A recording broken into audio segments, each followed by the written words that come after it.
Halo semuanya, bertemu lagi di Detektif Film. Dengan saya, yang sampai saat ini masih dirahasiakan namanya, akan merangkum alur cerita film secara singkat, jelas, tajam, setajam. Sila. Karena channel ini berisi banyak sekali spoiler, maka dari itu saya sarankan panjenengan semua mending nonton dulu filmnya secara utuh. Baiklah.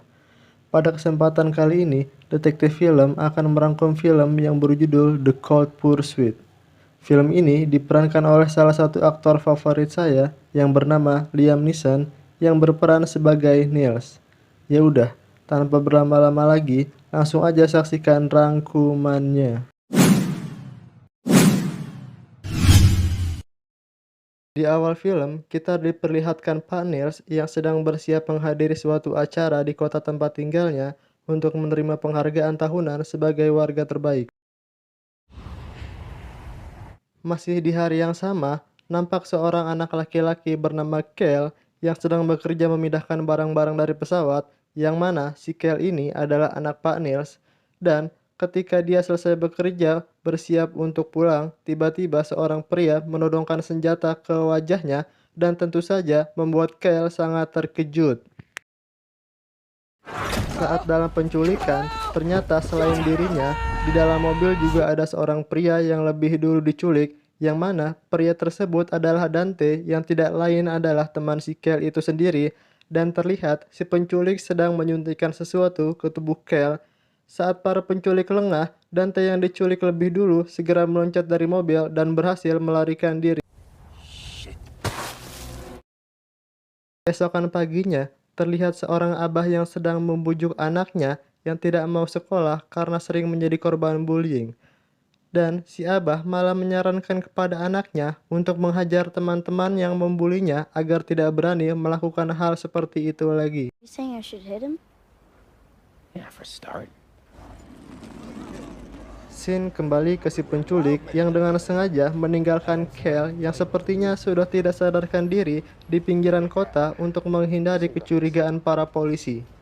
Dan betapa terkejutnya Pak Niels saat diberikan kabar oleh sang istri bahwa anaknya ditemukan telah tewas. Died of a heroin overdose. Di sini kita tahu bahwa suntikan yang diberikan oleh para perampok tadi adalah heroin. Entah apa alasan mereka membunuh anak Pak Niels, kita akan segera mengetahuinya.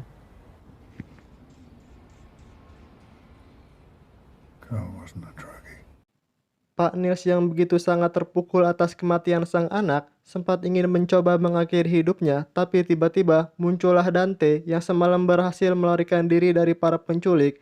Dengan perasaan bersalah dan sangat ketakutan, Dante mengungkap sebuah fakta kepada Pak Niels yang ternyata telah memfitnah Kel telah mencuri narkotik dari sang bos dan menyebabkan Kel terbunuh. Setelah didesak untuk mengakui siapa orang yang telah membunuh Kel, Dante mengungkap bahwa yang membunuh Kel adalah seorang yang bernama Speedo. Setelah mengetahui informasi dan keberadaan Speedo yang diberitahukan oleh Dante, tanpa menunggu besok, Pak Niels langsung OTW ke tempat Speedo untuk membalaskan dendam atas kematian anaknya. Saat ada kesempatan untuk menemui Speedo secara empat mata, Pak Niels langsung memberi pelajaran tinju kepada Speedo.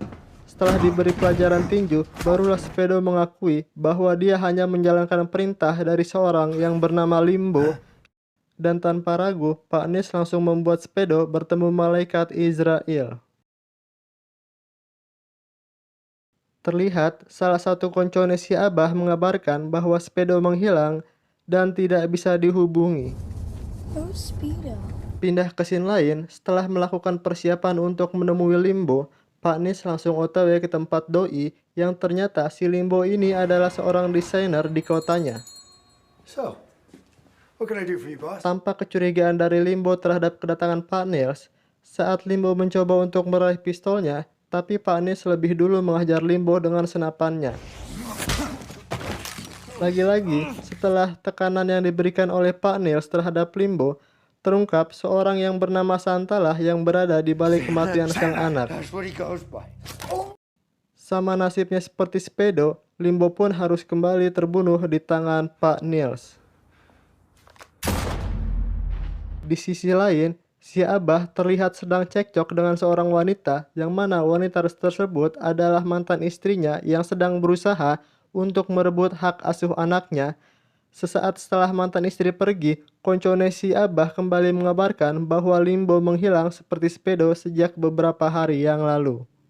Setelah mengetahui lokasi Santa biasa bertransaksi, Pak Nils segera melakukan pengamatan di bandara tempat almarhum putranya bekerja. Sesaat sedang melakukan pengamatan, terlihat seorang dengan koper yang tampaknya sangat mencurigakan, dan langsung saja Pak Nils mengikuti pria tersebut. Kayaknya si Santa ini lumayan keras juga, soalnya udah ditinju berkali-kali tetap aja nggak mau mengaku untuk siapa dia bekerja sampai akhirnya Pak Nils kesal dan membunuhnya. Saat sampai di rumah, Pak Nils mendapati bahwa sang istri meninggalkannya yang entah kemana karena saya juga nggak dikasih tahu sama istrinya. Keesokan paginya, Pak Nils mendatangi rumah seseorang yang sepertinya seorang besti lamanya Pak Nils. Tujuan Pak Nils mendatangi rumah bestinya untuk mencari tahu sebenarnya siapa sih bos dari segala bos narkoba di kota ini teh. Dan sepertinya besti Pak Nils ini juga mantan bos narkoboy karena dia tahu penyebab kematian Kel. Dia menjelaskan bahwa yang memerintahkan membunuh Kel adalah seorang bos narkoboy yang bernama Viking yang dari tadi kita sebut sebagai Abah. Di tempat lain, ternyata inilah Viking yang disebutkan sama bestinya Pak Nils tadi. Terlihat dia sangat kesal karena 3 pengedarnya tiba-tiba menghilang secara bersamaan. Viking mengira ketiga pengedarnya dibunuh oleh orang Indian yang menguasai peredaran narkoba di kota sebelah. Mereka bertujuan untuk merebut wilayah kekuasaan si Viking. Tanpa berlama-lama, Viking mengirim anak buahnya untuk memantau pergerakan orang-orang Indian. Tanpa diperlihatkan, tiba-tiba anak buah Viking berhasil menyandra salah satu orang Indian yang baru saja drop off narkoboy untuk diedarkan. Setelah melalui penyiksaan yang teramat amat sangat dan tidak mau mengakui juga, ya iyalah nggak ngaku orang bukan dia yang bunuh ketiga pengedar si Viking, ya kan? Akhirnya, Viking menembak tepat di kepala orang Indian tersebut. Tanpa diketahui si Viking, orang Indian yang tadi barusan dibunuh adalah anak dari ketua kelompok orang Indian yang bernama White Bull. Nah, ayo.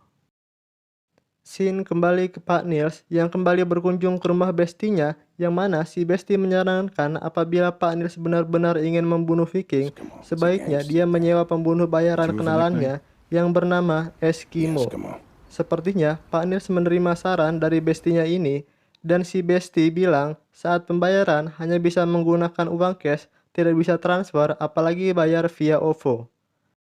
Keesokan harinya setelah pertemuan dengan Eskimo, Pak Nils langsung memberikan DP sebagai tanda jadi untuk menjalankan misi bunuh Viking. Setelah dikasih DP, Eskimo langsung gaspol ke kediaman Viking. Dan ternyata si Eskimo ini cepuin Pak Nils. Dia malah bilang ke Viking kalau ada seseorang yang memakai jasanya untuk membunuh dia, dan Eskimo meminta $90 ke Viking jika mau tahu siapa orang yang memakai jasanya. Anjing gak tuh si Eskimo. Tapi anehnya, Eskimo mengaku yang memakai jasanya adalah Wingsman. Wingman wants me dead. Yang mana orang tersebut adalah bestinya Pak Nils. Setelah mendapatkan informasi dari Eskimo, Viking langsung OTW ke rumah Wingsman untuk meminta penjelasan apa alasan dia ingin membunuhnya. Wingsman beralasan bahwa alasan ingin membunuh Viking karena pada zaman dahulu kala abahnya si Viking ini sudah merebut kekasihnya yang begitu dicintainya. Tapi sepertinya Wingsman sengaja menutup-nutupi bahwa yang ingin membunuh Viking adalah Pak Nils. Terlihat Pak Nils yang mulai curiga karena tidak kunjung juga mendapatkan kabar dari Eskimo dan memutuskan untuk memata-matai pergerakan Viking untuk mencari cara agar bisa membunuhnya. Pak Nils memutuskan untuk menculik anak Viking, tapi ternyata anak buah dari White Bull atau ketua kelompok Indian juga memburu anak dari Viking. Karena menurut kepercayaan orang Indian, nyawa harus dibayar nyawa. You don't have to worry about. Di tempat lain, Viking terlihat panik karena mengetahui anaknya diculik oleh orang Indian, yang padahal faktanya yang menculik anaknya Viking tidak lain dan tidak bukan adalah Pak Nils. Kayaknya sampai sekarang Si Viking ini nggak tahu kalau semua kejadian yang dialami adalah ulah Pak Niels. Tidak berselang lama, tukang kebun di sekolah anaknya Viking datang untuk memberitahu bahwa dia mengenali pria yang membawa anaknya. Berdasarkan informasi yang didapat, Viking pun langsung OTW nggak pakai mandi dulu, langsung aja ke rumah Pak Niels. Yang dimana pada saat itu kebetulan Pak Niels membawa anaknya Viking ikut bekerja, sehingga Viking dan konco-koncone tidak menemukan Pak Niels di rumahnya. Salah satu koncone Viking menemukan foto tempat Pak Niels bekerja dan langsung OTW ke TKP. It's just really important you do what I Setibanya di say. lokasi tempat kerja Pak Niels, sebenarnya Pak Niels punya beberapa kali kesempatan buat membunuh Viking, tapi entah kenapa nggak jadi terus. Mungkin Pak Niels kepikiran nasib anaknya Viking, kalau sampai bapaknya mati, gimana gitu perasaannya. Mana masih kecil lagi, ya kan? Dan apesnya, karena keraguan-raguan Pak Niels buat ngebunuh Viking tanpa disadari, salah satu koncone Viking menodongkan pistol di kepala Pak Niels dan langsung dibawa ke hadapan Viking. Saat Viking mau menyiksa Pak Niels, tiba-tiba entah dapat informasi dari mana, mungkin dari sutradara filmnya kali. Kelompok orang Indian tiba-tiba datang dan menembaki Viking dan konco-koncone. Dan terjadilah baku tembak antara kelompok Indian, Viking and Friends yang menyebabkan terbunuhnya Viking beserta konco-koncone, yang menyisakan Pak Niels dan ketua dari kelompok orang Indian. Dan film pun selesai.